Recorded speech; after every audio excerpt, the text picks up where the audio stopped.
Hi, and welcome to another episode of Hot Takes with me, the Silver Fox.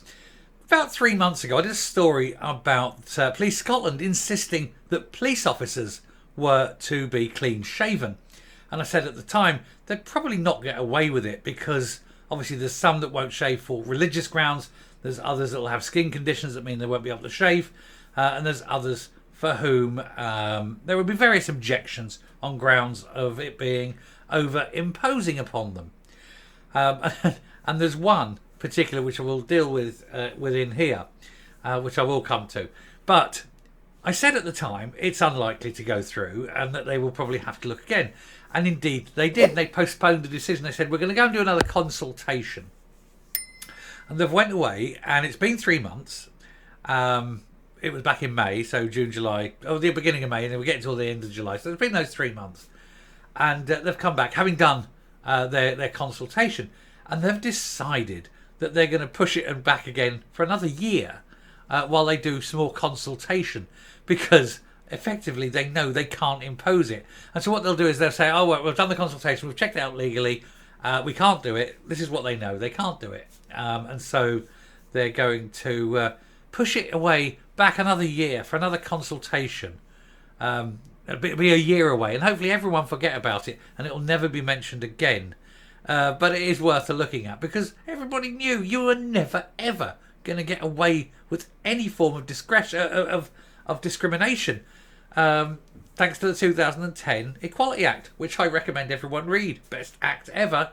And so policemen cannot be forced to shave their beards off, because all you have to say is, there's a man over there, he's a Sikh officer, say, and they're allowed to retain their beards, and therefore you're being discriminated on the grounds of you're not a Sikh. Therefore it's religious discrimination, therefore it's illegal, therefore you can keep your magnificent beard. It's not a problem to understand the law, is it? What made them think they're going to get away with it? Anyway, we'll have a look at this to see what is basically now the abandonment of the policy, but to save face they're just going to put it back a year while further consultation takes place. Here goes.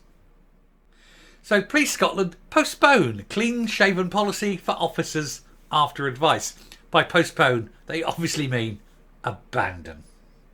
The policy, which was already delayed from May, would require many frontline officers and staff to remove beards and moustaches. For what purpose? For absolutely what purpose at all? And since there'd be people there who would be allowed to continue to wear one, it's then discriminatory and illegal. That's what they've found when they've done that consultation. And so now they're doing the, oh God, we don't want to abandon it like that because it makes us look like we don't know what we're doing. So we'll do this and say it's because, and drop it later. Kick the can down the road and hopefully the can disappears.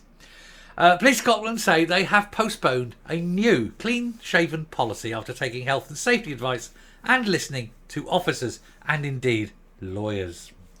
The policy, which was already delayed from May, would require many frontline officers and staff to remove beards and moustaches. Now, here's the thing.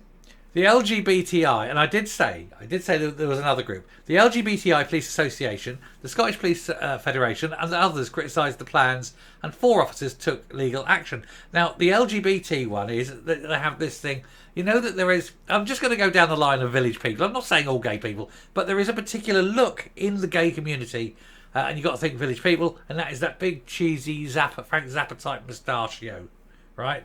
That's a particular look. And so they're saying, oh, if you force us to take that off, that could be discrimination on the grounds of sexuality. And then you've got the religious grounds. Then you've got the Disability Act. Because if you've got someone with a skin condition that allows them to wear the beard, say psoriasis, for example, then to shave it, if he's allowed to do it, then someone else has to shave it off, then they're being discriminated on the grounds of disability, as in they don't have one, and then they're being discriminated against. It's a very good law. Anyway, as reported by the BBC, Police Scotland have now said the policy would be reviewed again in 12 months, which is management speak for quietly dropped in the hope that no one ever mentions it again. Assistant Chief Constable Alan Spears said, I am very grateful to all division staff associations and unions who've provided valuable feedback during the consultation phase.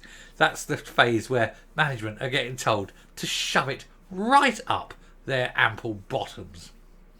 Postponing implementation allows further examination of the evidence base for a policy which is proportionate and justifies change, particularly when that change has a significant impact on officers and staff. It doesn't. It doesn't. It doesn't make any... A tight seal on those masks makes no difference whatsoever. They're not hermetically sealed, even if you weren't wearing a beard. So it's a little rubbish, isn't it? Anyway, this work will be reviewed in 12 months. He lied.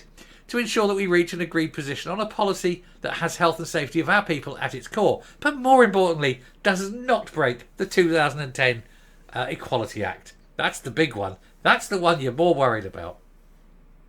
ACC Spears has written a message on the Force's internal website in April saying, with some exceptions. And the moment you put exceptions up, everyone is excluded. Everyone's got an exception. It's brilliant. Frontline officers and staff would need to be clean-shaven so they could wear protective FFP3 masks.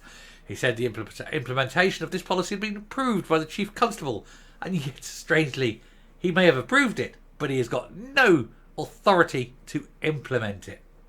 It was due to be introduced on May the 29th, but was then kicked down the road because everybody complained. Police Scotland had not carried out a consultation at this point, and the SPF, which represents rank and file officers, said it had been inundated with complaints. Of course it has. Because why should you? Why should you take this off? Why should I have to be forced to take this off when a man over there doesn't have to take his off? He's got an excuse. Oh, religion, is it? Okay, fine. Oh, I'm a Sikh now. There you go. What are you going to do? It's ridiculous, isn't it? The Federation's General Secretary, David Kennedy, said it was highly criticised from all areas of the service, and whether to delay indefinitely or appear until proper understanding as to why a policy would ever be required can only be described as the correct decision. Police Scotland did not confirm whether any agreement had been reached with the 4 male officers who took legal action over the policy, and I hope they did out of principle. There's someone down here, but all police should be clean shaven and elocution lessons wouldn't go amiss for some either. How standards have dropped. I don't know. I don't care if someone's got a beard. It's are they able to be intelligent? The trouble is the actual entry levels have dropped. It's not the beard wearing that's the problem. Anyway, there we go. Oh yeah, and there's a point. What if it's a bearded lady? Would she be forced to cut her beard off? Maybe she's making a statement. Who knows? And what if it's a woman who's transitioned to a man and is wearing a beard as part of her transition? Would she be exempt? Who knows? You see, this is the problem. You run up against the 2010 Act day in, day out, and it is one of the most senior acts on the books. Carries some of the worst punishments as well. So well done, Police Scotland. Bring in something because the Chief Constable doesn't like beards. Oh well, there we go. Well done. Anyway, I shall round off and come up, but I'm not shaving my bloody beard off. There we go. You see, like I say, it's people trying to impose their opinions on other people, and we're failing to take in the consequences, especially the legal consequences when there is so much protection in law thanks to that one act. But I mean, that said, I take my beard off occasionally, but only on my terms, only when I want to. And then I soon get bored and grow it back again, and it's just easier. It's laziness, it really is. I let it grow and then I start looking like a country and western singer, a bit Kenny Rogers, and then my wife starts laughing at me. My hair goes out and I look like Margaret Rutherford, and the beard gets straggly and I look like Catweasel.